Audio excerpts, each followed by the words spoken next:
अगर जिस देश में शिक्षक भूखा हो वह शिक्षक कितना शिक्षा दान कर सकता है। जब उस क्या आज अंग्रेज से भी यह कड़ा शासन हो गई है जो हम अपनी मांगों को नहीं रख सकते हैं? यह सरकार बिल्कुल हम लोग के साथ धोखा कर रही है। इस सरकार का क्या कहना है कि भतीजा को जिंदा रखो, बेटा को मार दो। यह सरकार हम पारा शिक्षकों के नाम से जीत करके आई है। जो आज यह सरकार के जो मुखिया हैं हेमंत सोरेन, वो गली गली घूम करके कहा करते थे कि आज भाजपा के सरकार में यह पारा शिक्षक को पीटा जा रहा है, भूखों मारा जा रहा है। जो आज हम नियम संगत टेट पास हैं, सब चीज़ करते हुए हैं, सरकारी टीचर बनने का आहारता रखते हैं। हमको 2013 में जो बहाली आई थी उसमें केवल काउंसलिंग के द्वारा लिया जा रहा था टीचर का। आज हमारे ऊपर यह सरकार जो हमारे नाम लेकर आई, यह सबसे बड़ा शोषण करता हुई पारा शिक्षकों से सहायक शिक्षक बने ये सारे शिक्षक के संघ के नेता लोग हैं, पदाधिकारी लोग हैं। इनका मानना है कि सरकार ने इनके साथ धोखा कर दिया, लेकिन सरकार कह रही है कि हमने पारा शिक्षकों को हर कुछ दे दिया जो उनकी कल्पना से परे था। 20 साल का कोढ़ एक एतवार से दूर कर दिया और सारी समस्याओं का समाधान कर दिया। सरकार तो कह रही है कि हमने सब कुछ दिया पारा शिक्षक को, जो लाठी मारता था उसका फिर तुलना कर रहे हैं ना। हमने पारा शिक्षकों को सहायक शिक्षक बना दिया, वेतनमान दे दिया, हर चीज़ फैसिलिटी दे दिया, इज्जत और सम्मान की ज़िंदगी और नौकरी दे दी। तो अब फिर क्या आपत्ति है आप लोगों को? जो सबसे बड़ी बात है जो आप कह रहे हैं कि वेतनमान दे दिया, वेतनमान इन्होंने दिया नहीं। देखिए आपके सामने मैं एक चीज़ प्रस्तुत कर रहा हूँ कि जो चीज़ है कि जो कार्यालय आदेश था 19/8/2021 का, उसमें तय था कि बिहार के जो प्रखंड शिक्षक और पंचायत शिक्षक है उसी के अनुरूप ड्राफ्टिंग कमेटी को ड्राफ्ट करने का आदेश दिया गया था। यानी स्पष्ट है उसमें, उस चिट्ठी में भी आपको उपलब्ध करा दूंगा और हम लोग लगातार उस चिट्ठी को देते आ रहे हैं।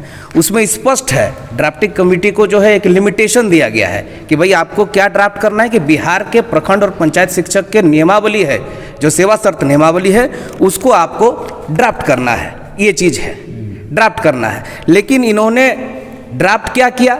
मात्र 50% बढ़ोतरी टेट पास को, वेतनमान इन्होंने दिया नहीं। बिहार का जो नियोजन नियमावली है, हाँ वो हम बिहार का छोड़ दीजिए, बिहार का छोड़ दीजिए।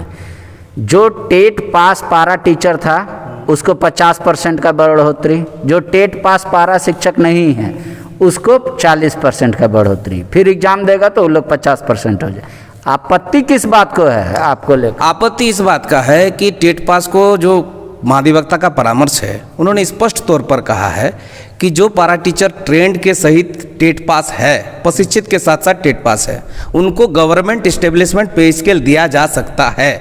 हम लोग वेतनमान के हकदार थे, लेकिन हम लोगों को मात्र 50% बढ़ोतरी पर ही सीमित रख दिया। दूसरा, जो स्थायीकरण का मैटर है, इस नियमावली भी कहीं भी रेगुलाइजेशन का जिक्र नहीं है। 60 साल तक है ना, 60 साल वो आपका स्थायी नहीं है। एक स्थायी कर्मी को जो मिलना चाहिए, जो सुविधा मिलनी चाहिए, क्या आपको पीएफ ईएसआई सबका लाभ नहीं? किसी प्रकार का कोई लाभ नहीं है। एकमात्र लिख दिया गया है कि जो है उनका सामाजिक दायित्व रहेगा, सिर्फ कोरी कागज है, कुछ नहीं है। एक वेतनमानधारी को जो मिलना चाहिए वो कुछ नहीं है, वेतनमान का कहीं जिक्र ही नहीं है। जबकि पिछले कई दिनों लोग वेतनमान चाह रहे हैं, हम लोग वेतनमान चाह रहे हैं। टेट पास पारा शिक्षक हैं हम लोग, अभी टेट पास सहायक अध्यापक का नाम दिया गया है, हम लोग वेतनमान के हकदार हैं। और हर एक साथी ऐसे कैसे नहीं है, जैसे महाधिवक्ता का परामर्श है, बिहार का ड्राफ्टिंग कमेटी है ना, और अन्य राज्यों का अगर आप करेंगे, उत्तराखंड है, हिमाचल प्रदेश है, सारा चीज़ है। ठीक है, समझ गए हम। सरकार तो अभी नया टीचर का वेतन कम कर रही है, आप लोग कर रहे हैं वेतन मान दीजिए और वेतन बढ़ेगा। सरकार कम पैसा में ज़्यादा टीचर बहाल करना चाह रही है। सरकार आज यह सब लागू कर रही है। हम आज 20 वर्षों से कार्य कर रहे हैं। आज हमको सभी तरह के सरकार प्रशिक्षण कराने का काम किया और हम लोगों ने प्रशिक्षित हैं, टेट पास हैं, सारी एबिलिटी के बावजूद आज 20 वर्षों तक कार्य अनुभव को सभी जगह प्राथमिकता दी जाती है। लेकिन यह सरकार जो है कहीं ना कहीं हम लोगों के साथ धोखा कर रही है। यह सरकार हम पारा शिक्षकों के नाम से जीत करके आई है। जो आज यह सरकार के जो मुखिया हैं हेमंत सोरेन, वो गली गली घूम करके कहा करते थे कि आज भाजपा के सरकार में यह पारा शिक्षक को पीटा जा रहा है, भूखों मारा जा रहा है। आज मैं इनको, जब हमारी सरकार आएगी तो इनको नियम संगत, तो जो आज हम नियम संगत टेट पास हैं, सब चीज़ करते हुए हैं, सरकारी टीचर बनने का आहर्ता रखते हैं। हमको 2013 में जो बहाली आई थी उसमें केवल काउंसलिंग के द्वारा लिया जा रहा था टीचर का।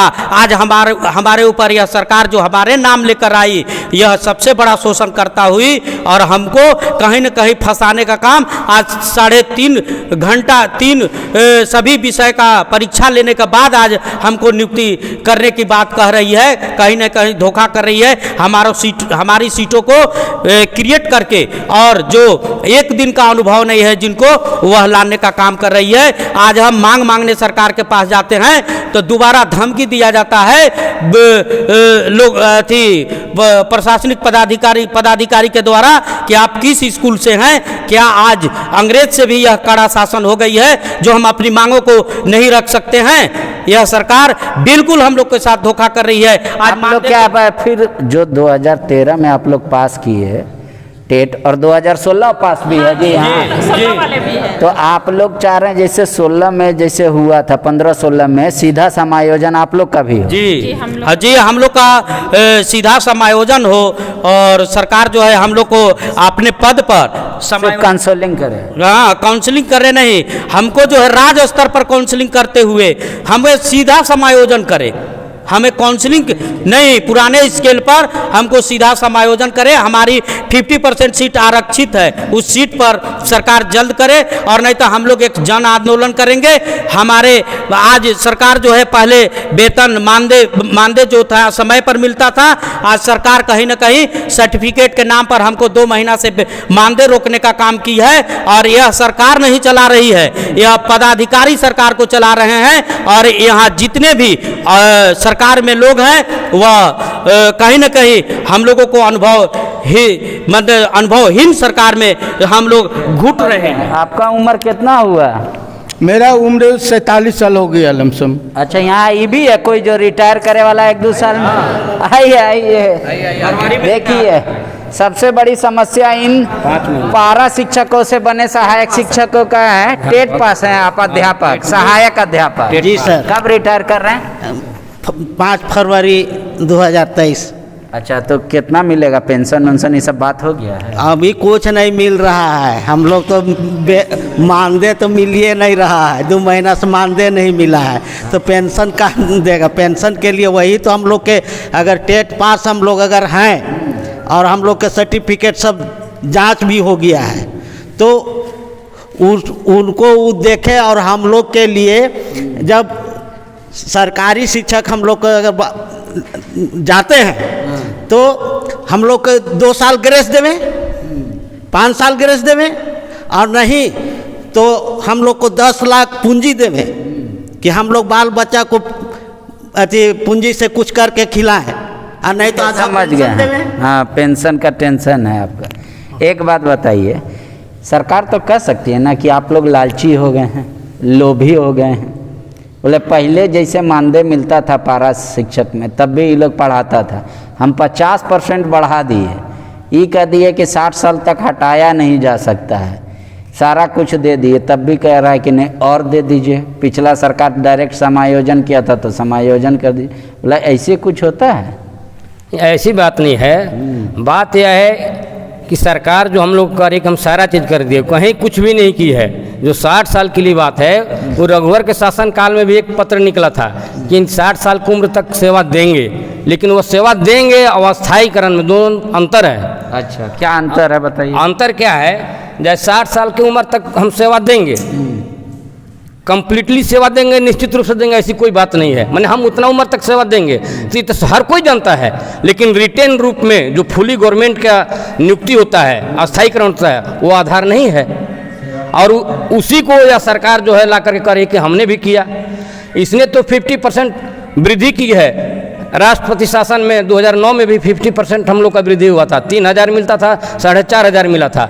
रघुवर के शासन काल में जब हम लोगों को 26-27 लोगों की मृत्यु हुई थी जेल भरो आंदोलन हुआ था, उस समय भी हम लोग को 9,000 मिलता था, फिर 14,000 मिला, 50% उस समय भी बढ़ा। तो सरकार ने सिरे से कहाँ कुछ किया है? कुछ भी नहीं की है। यहाँ तक कि आए मुख्यमंत्री जी कहले चल रहे हैं कि सब समस्या का समाधान हो गया पारा शिक्षक के। तो इसी बात को उजागर करने के लिए हम लोग यहाँ बैठे हुए हैं। तो आप लोग भाजपा वाला आदमी नहीं ना है? नहीं, भाजपा नहीं, हम लोग तो शिक्षक हैं। शिक्षक की जो मांग है, शिक्षक की जो हारता है, उसको हम लोग प्रदर्शित कर रहे हैं। अगर जिस देश में शिक्षक भूखा हो, वो शिक्षक कितना शिक्षा दान कर सकता है, जब उस पीड़ित आदमी अपने मन को कितना खुला करके बोल सकता है। ठीक है, अब भी रिटायर कर जाइएगा आप, मान लीजिए पारा टीचर थे, 10 साल पढ़ाए, 11 रुक जाइए, ये हम देख लेंगे, 10 साल 12 साल 15 साल जो पारा टीचर थे आप पढ़ाए, अब सहायक अध्यापक हो गए ना आप, सहायक शिक्षक अध्यापक जो कर लीजिए, रिटायर कीजिएगा तो क्या क्या मिलेगा आपको? रिटायर करेंगे तो अभी तक तो जो वर्तमान नियमावली है उसके तहत एक झुनझुना मिलेगा, कुछ नहीं मिलेगा, भूखे पेट चले जाएंगे। पेंशन भी नहीं मिलेगा, कुछ एक मुश्त पैसा भी नहीं मिलेगा। आज साल 2 साल के अंतर्गत लमसम लड़कियां की शादी करनी है, काफ़ी उम्र बीत गई है, भूखे भजन कहीं होता है, इतना जो शादी ब्याह करना है कहाँ से पैसा आएगा, कैसे करेंगे? घर की जिम्मेवारी जवाबदेही बढ़ गई है, काफ़ी उम्र हो गया है। सरकार हमारे लिए कुछ EPF और तमाम सुविधा जो सेवा पुस्तिका जो करने की बात है, वो सब हम लोग को वेतनमान चाहिए और समायोजन करे सरकार, तभी हमारी भविष्य। मैडम एक तो बात ये भी सरकार पूछेगा ना कि ये लोग पहले 2-2.5 हज़ार से शुरू किया, मतलब 1,500 से इतना बढ़ा के हम पैसा कर दिए, तो अभी लोग को लग रहा है कि नहीं हमारे स्कूल में मास्टर साहब पढ़ा रहे हैं उनको ज़्यादा वेतन है, तो बोलेगा लोभी हैं आप लोग। जी, वो बोल सकते हैं कि ये लोग का डिमांड दिनों दिन बढ़ते जा रहा है, लेकिन आप ये भी तो देखिए महंगाई कितनी बढ़ रही है। अभी सरसों तेल खरीदने जाइए, आपका आटा राशन का जो भी सामान होता है आप उसमें कम कर दीजिए ना, सारा चीज़ का रेट आप घटा दीजिए तो हम लोग नहीं मांगेंगे। आप जो 9300 वाला स्कूल हमको वेतनमान देने वाले थे, आज घटा के 5200 कर दिए, आप हमको 9300 वाला ही दे दीजिए, लेकिन सब कुछ फ्री कर दीजिए ना, सबका रेट घटा दीजिए। आप लोग का तो वेतनमान में कोई कमी नहीं होता है, यहाँ सांसद विधायक मंत्री सब 3-3 पेंशन ले रहे हैं, दिनों दिन इनका बढ़ते जा रहा है। यहाँ तक कि महिलाओं के साथ भी हम लोग को बहुत उम्मीद थी इस सरकार से कि इस सरकार हमारे साथ भेदभाव नहीं करेगी, लेकिन क्या हुआ, अभी सहायक आचार्य का नियमावली सरकार लाई, उसमें महिला आरक्षण को ख़त्म कर दिया गया। जो बिड्डो महिलाएं थी, मैं भी एक बिड्डो महिला हूँ, जब मेरी बेटी थी 2 साल की, या उस समय हम लोग बच्ची को, जब मेरी बेटी 5 मंथ की थी तो विद्यालय उसको ले जाके पीठ में बांध के पढ़ाए हैं, टेट का एग्ज़ाम दिए हैं, टेट के लिए तैयारी किए हैं। हम लोग महिलाएं इतना संघर्ष किए हैं, घर में भी काम करते हैं, स्कूल का पूरा जिम्मेवारी निभा रहे हैं, हर तरह का जो भी कार्यक्रम विद्यालय में अपना होता है, बच्चों को गुणवत्तापूर्ण शिक्षा दे रहे हैं। सरकार कहती थी कि पारा शिक्षक पास करके आए तब उनको हम स्थायीकरण करेंगे। आज हम लोग टेट सफल अभ्यर्थी पास कर गए हैं, टेट पास, लेकिन 6-7 साल से, हम 2016 में पास किए, कुछ साथी हमारे 13 में भी पास है, वो लोग 6-7 साल आप नई सहायक आचार्य नियुक्ति नियमावली लेके आते हैं, जो एकदम इसको हम लोग सीधे से खारिज करते हैं। ये बकवास नियमावली है, क्योंकि इसमें कहा गया महिला आरक्षण तो पहले खत्म हो गया है, उसके बाद में जो हमारा था उसमें कि पे स्केल भी घटा दिया गया है। और एक तीसरी बात है कि अभी जो है सरकार कहती है कि हम लोग सहायक आचार्य बनेंगे, सहायक शिक्षक कब बनेंगे, जब हमारी सेवा 10 साल पूर्ण हो जाएगी। तो मतलब जो एक अनपढ़ गंवार व्यक्ति जो गांव का है ना, उनको भी हम ये सारी बात बताएंगे कि हम लोग एग्जाम देंगे, फिर सहायक आचार्य बनेंगे, फिर भी सहायक शिक्षक नहीं बनेंगे, तो वो भी बोलेगा कि ये गलत बात है। तो जो पढ़े लिखे लोग हैं, जो शिक्षा विभाग से जुड़े हुए हैं, उनके कानों तक अभी तक जू नहीं रेंग रही है। कहीं ना कहीं सरकार हर महफिल में कर रही कि पारा शिक्षकों को दे दिए, लेकिन टेट वालों के साथ धोखा है, नाइंसाफी है। ठीक है, समझ गए हम। आप लोग सहायक आचार्य जो नियमावली आ रहा है उसमें है कि भाई हम 50,000 मान लीजिए, अगर सरकार वैकेंसी निकालती है 25,000 पारा टीचर आप लोग हो जाएंगे। उसमें सरकार वेतन घटाई है, एक आप लोग का रिटेन लेगी, आप लोग उस रिटेन का और 10 साल जो वेटिंग पीरियड है उसका विरोध कर रहे हैं। आप कह रहे हैं कि हम ऑलरेडी 10 साल पढ़ा चुके हैं, तो पूर्व का अनुभव को काउंट कर लिया जाए, और वेतन भी बढ़ाने का मांग कर रहे हैं, वेतनमान भी। देखिए वेतनमान की जो इश्यूज है, हमारा जो टेट हुआ है 13 और 16, दोनों टेट जो है 2012 के टेट के नियमावली के आधार पर हुआ है। तो जब 2012 के टेट के नियमावली के आधार पर हुआ है तो वेतनमान मेरा पुराना होना चाहिए। अभी आप नया सहायक आचार्य नियुक्ति नियमावली लेकर के आ रहे हैं। पूर्व की जो नियमावली है, आज से पूर्व में भी जो भी सरकार रहा था, देखिए एक इस सरकार का क्या कहना है कि भतीजा को जिंदा रखो, बेटा को मार दो। और भाई आपने 50% बढ़ोतरी दे दिया और ऐसा नियमावली लेकर के आया जो पूर्ण शिक्षक बनने का जो हमारा सपना था। हम विद्यालय में पढ़ा रहे हैं पूर्ण शिक्षक बनने के लिए। आज की डेट पर विद्यालय में एक पूर्ण शिक्षक का और एक सहायक अध्यापक का कोई डिफरेंस नहीं है। There is no difference between सहायक अध्यापक एंड सहायक शिक्षक। खाली वेतन का डिफरेंस, बिल्कुल ओनली वेतन का डिफरेंट है। एक रजिस्टर में हम लोग हाजिरी बनाते हैं, उनको अभी जाति भरा जा रहा है। वो जितना भरेगा उतना ही हमको भरना है। विभाग जितना उनको तंग करेगा उतना हमको तंग करेगा। सारा चीज है हमारे पास, वही वर्कलोड है, फुर्सत नहीं हमारे पास, सारा चीज वर्कलोड हमारे पास है। तो भाई हम उससे अलग पेमेंट क्यों लें? आज देखिए कि वो सीधे 2012 नियमावली के अंतर्गत 2015, 16 और 19 तक रिकाउंसलिंग हुई। 30,000 शिक्षक बन गए, 30,000 शिक्षक बने हैं और प्रमोशन के तहत अगर आप गिन लीजिएगा तो 30,000 बने हैं। तो 30,000 फर्जी शिक्षक बन गए हैं क्या? उस नियमावली को अब एकदम रातों रात चेंज करके आ जा रहे हैं। हाँ, 2012 की जो नियमावली है वो हम समझ गए। अब आप लोग का डिमांड, अब कुछ मेरा सवाल है, छोटा छोटा आम आदमी जो समझ जाए। जैसे अभी ईश्वर ना करे, लेकिन अगर आप लोग में कोई मर जाता है तो उसका परिवार को अनुकंपा पे नौकरी है, लेकिन वो स्पष्ट नहीं है। अनुकंपा में नौकरी किनको होगा? उनका जो आश्रित है, उनको जो है वो शिक्षक बनने की जो अभी वर्तमान की अहर्ता है वो रखनी होगी। वो किनके पास होगा सर? और अगर किन्हीं के पास है तो क्या वो पारा टीचर बनने के लिए इंतजार कर रहे होंगे? वो या तो किसी प्राइवेट विद्यालय में पढ़ा रहे होंगे या कोई सरकारी शिक्षक के पद पर होंगे। अगर बीमारी उमारी हो जाता है तो आप लोगों का इलाज का पैसा नथिंग। हम तो कहें आपको पूर्व में ही कि सामाजिक दायित्व उनका पालन करने की बात नियमावली में एक अंकित है, लेकिन इस तरह का कुछ भी नहीं है। हम लोगों को लगा हम लोग नियमावली क्यों लिए, आप भी सवाल बराबर मीडिया का रहा है कि आपने नियमावली एक्सेप्ट क्यों किया।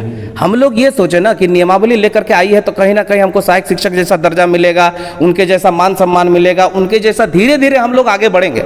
बाद में पता चला कि सहायक अध्यापक संप्रति पारा शिक्षक का जो हमारा ठप्पा है वो हटवे नहीं कर रहा है, वो हमेशा से रहेगा और वो हटेगा नहीं। इनको हटाने का इरादा नहीं है। आपको अगर हटाने का इरादा है भाई तो जिसके पास क्वालिटी है, जिनके पास क्षमता है, कम से कम उनको तो आप सहायक शिक्षक का दर्जा दो।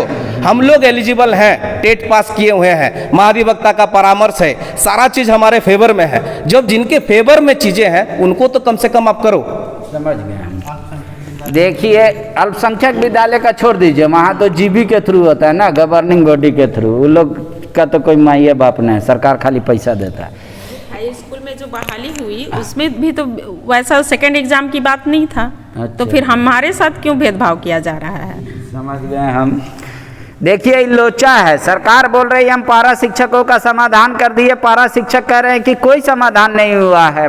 50% हमारा मानदेय बढ़ा है और ये पिछले कई बार बढ़ा है, ऐसा नहीं है। दूसरी बात कह रहे हैं कि जो टेट पास हम लोग हैं उन लोगों का पिछले बार समायोजन हुआ था और 2012 के नियमावली के तहत आपका 13 और 16 में जो भी टेट पास हुआ, तो हम लोग क्यों नहीं सहायक शिक्षक बन सकते हैं?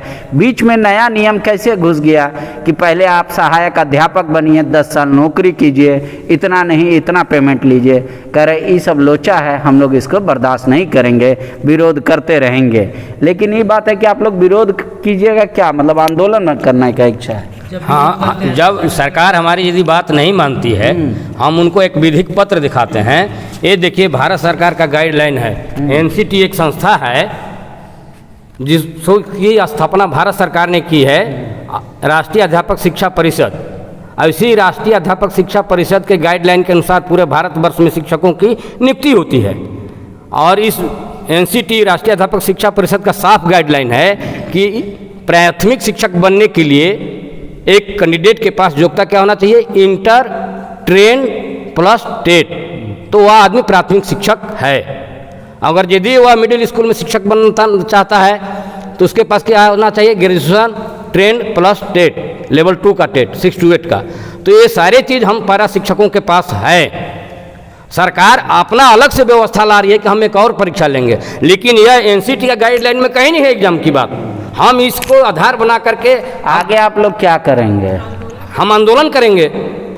सरकार कहेगी कि हम पहले हम पूरा डॉक्यूमेंट जांच करा लेते फिर आंदोलन की। सर्टिफिकेट जांच की बात जहाँ तक है, सर्टिफिकेट जहाँ तक जांच की बात है सर, हम लोग की बहाली 2002-03 से हुई है और हम लोग 2006-07 में ही दे दिए हैं पैसा, ड्राफ्ट, बैंक ड्राफ्ट दिए हैं, पोस्टल ऑर्डर दिए हैं, लेकिन सरकार जो है अभी तक जांच नहीं कराई। अभी 2-3 महीना पहले भी हम लोग 4,000 5,000 रुपया दिए हैं अपने अपने बीओ के यहाँ सर्टिफिकेट जांच के लिए, लेकिन अभी भी जांच नहीं हो पा रही है। और जांच के नाम पर हमारा मानदेय रोका गया है, 3 माह लगभग होने चला मानदेय बंद होने के लिए। तो इस कंडीशन में हम पारा शिक्षकों के साथ कौन सा स्थिति गुजर रहा है, आप खुद मीडिया कर्मी हैं, ये जान सकते हैं। जगन्नाथ दा, एक मेरे तरफ से मुफ्त का सलाह है आपको, जब तक इन लोगों का नहीं हो जाता सर्टिफिकेट जांच, तब तक आप अधिकारियों का भी वेतन होल्ड कीजिए। जब तक अगर वैसा होगा तो क्या होगा कि जो कह रहे हैं कि हम 2009 में 2006 में पैसा दे के बैठे हुए हैं, हमारा सर्टिफिकेट जांच नहीं हुआ, तो उस काम में तेज़ी आएगी। थोड़ा रिस्पॉन्सिबिलिटी बनिएगा आप। और जिस तरीके से आप ये कह रहे हैं कि हम ज़्यादा शिक्षकों का बहाल करेंगे, सरकार के पास पैसे की कमी है इसलिए हम पे स्केल कम किए हैं, तब वो आपका तर्क लगेगा कि थोड़ा वाजिब है। और ये कह रहे हैं कि एक आंख में काजल एक आंख में सुरमा मत लगाइए, तो इस पे भी पुनर्विचार कीजिए आप कि वाकई इनके साथ के जो शिक्षक हैं वो अब सहायक शिक्षक हैं, और ये कह रहे हैं कि अब एक एग्ज़ाम देंगे फिर 10 साल पढ़ाएंगे तब सहायक शिक्षक बनेंगे। करे वैसा उचित नहीं होगा। फैसला आपको लेना है, देखते हैं आप कब तक फैसला लीजिएगा, लेकिन इनका दिमाग में तो यही चल रहा है कि अगर आप बात नहीं मानिएगा तो आंदोलन होगा। शुक्रिया। विवेकानंद विद्या मंदिर स्कूल एक CBSE affiliated English medium coed school है। हम शिक्षा के साथ संस्कार देते हैं। The followup.in. Like, share and subscribe. www